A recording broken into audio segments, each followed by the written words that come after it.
Hey guys, Jared here, and today we're going to check out the new Pascal-based P650RS-G laptop from Metabox.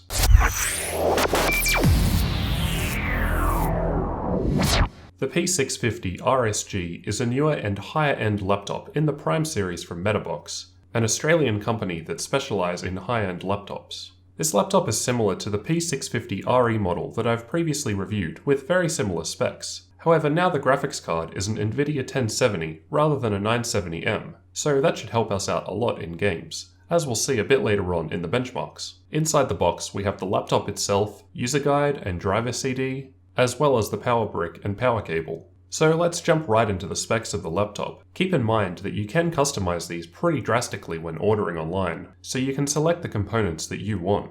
In my configuration, for the CPU we have an Intel Skylake i7-6700HQ at 2.6 GHz, which can turbo up to 3.5 GHz. This is a quad-core processor with 4 cores and 8 total threads with hyperthreading. For memory we have 16 GB of DDR4 at 2400 MHz, and in regards to storage there's an Intel 540S M.2 SSD, which runs the Windows 10 operating system, as well as an additional 1TB 7200 RPM disk for further storage. There's even TPM 2.0 available if you're going to be using full disk encryption with something like BitLocker. Finally, for the graphics, as mentioned, there's an Nvidia GeForce GTX 1070 with 8GB of GDDR5 RAM. The display is a 15.6-inch 1080p IPS WVA 60Hz LED backlit panel with a matte finish. And in this model we've also got Nvidia's G-Sync technology, which keeps the refresh rate of the display in sync with the graphics card, removing screen tearing, which results in a much better experience with games. For network connectivity there's a gigabit Ethernet port, Killer 1535 wireless AC card, which also has Bluetooth. All of this hardware is placed nicely into a Clevo P650RS-G case,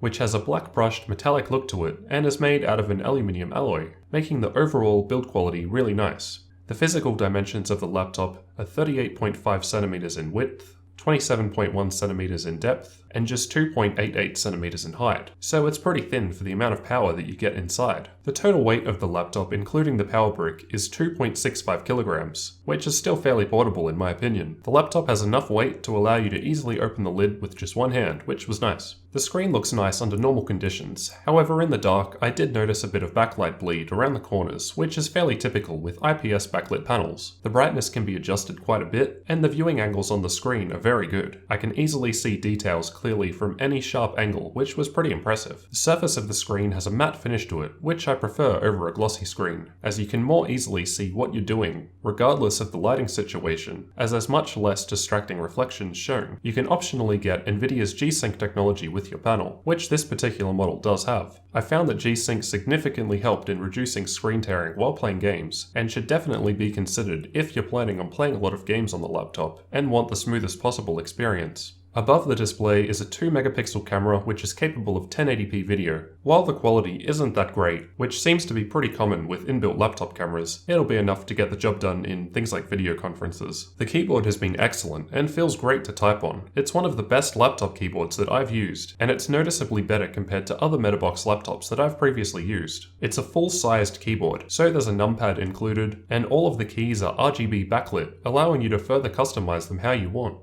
I did find the included FlexiKey software installed to be a little difficult to work with, though that seems to be fairly standard with keyboard software for changing coloring from my experience. In particular, it seems that you can only specifically customize different groups of keys together, rather than individual keys, and the available effects were a little limited with some of my favorites missing, though these points could probably all be addressed in a software update, and aren't really a problem regarding the laptop itself. I also found very little flex when pushing down hard on the keys, which was good. The touchpad has worked fine for me. It's a decent size and easy to use. I found the physically separate left and right buttons, which are either side of the fingerprint scanner, to work well. They're clicky without being too loud. Just above the keyboard are the front-facing Onkyo speakers, which sound fairly decent for laptop speakers, though I did notice the absence of any bass. Now I hope you like I/O, because there's lots of it available here. On the left we have a vent for air exhaust, mini DisplayPort with version 1.3, which will be useful for newer monitors as this supports larger resolutions at higher frame rates compared to the older 1.2 standard. Next there are two USB 3.1 Type-C ports, which is awesome as the user of a Nexus 6P USB that uses these, and finally there are two USB 3.0 Type A ports, one of which is powered. On the right are the audio jacks, which include SPDIF, microphone, and headphone jacks, followed by the 6-in-1 card reader, which supports various types of SD cards. Next, there's a single USB 3.0 Type A port, gigabit Ethernet port, and Kensington lock. The front only features some status LEDs. While the back has vents to exhaust heat, there's also the DC power port, a HDMI port,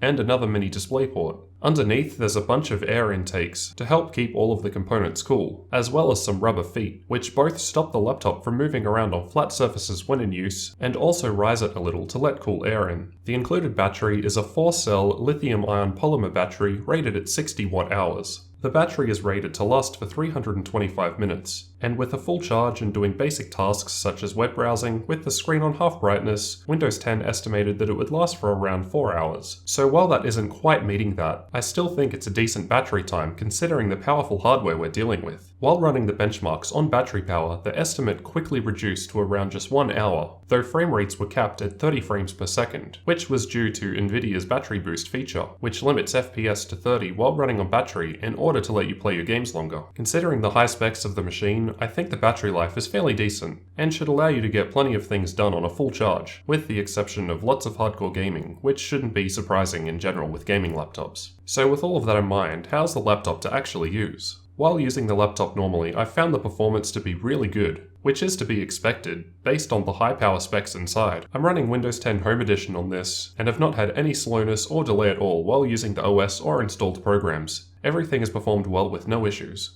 I've also not had any problems with heat, even while using the laptop sitting on my lap while performing benchmarks. The bottom side of it didn't heat up much at all. It seems quite good at efficiently dissipating the heat. With an ambient room temperature of 20 degrees Celsius, while sitting at idle the CPU was 31 degrees Celsius, while the GPU was around the 40 degrees Celsius mark. While benchmarking, the CPU got to 57 degrees Celsius, while the GPU maxed out at 84 degrees Celsius. Now let's get into those benchmarks. I was excited to do these, as this was my first experience with a Pascal-based graphics card from Nvidia in a laptop. First we'll cover some gaming benchmarks, followed by synthetic tests. In Grand Theft Auto 5, I've disabled VSync, otherwise the frames per second would max out at 60. I tested with FXAA on and MSAA set to 8, with a 1080p resolution. We can see that even with these settings, we still averaged 66 frames per second. In The Witcher 3, I used the Ultra preset, disabled VSync and Nvidia Hairworks, and again ran at the full 1080p resolution. With these settings, I was able to get an average of 71 frames per second, while in Shadow of Mordor with Ultra settings at 1080p, we averaged 99 frames per second. Now onto the benchmarking tools. While a useful indicator, note that these results are less practical compared to the real-world gaming results previously shown. In Heaven benchmark with the quality set to Ultra, tessellation set to Extreme, and anti-aliasing set to 8 at 1080p, the 1070 averaged 81 frames per second. It's a similar story in Valley benchmark. With the quality set to Ultra and anti-aliasing on 8 at 1080p, the 1070 managed to average 76 frames per second.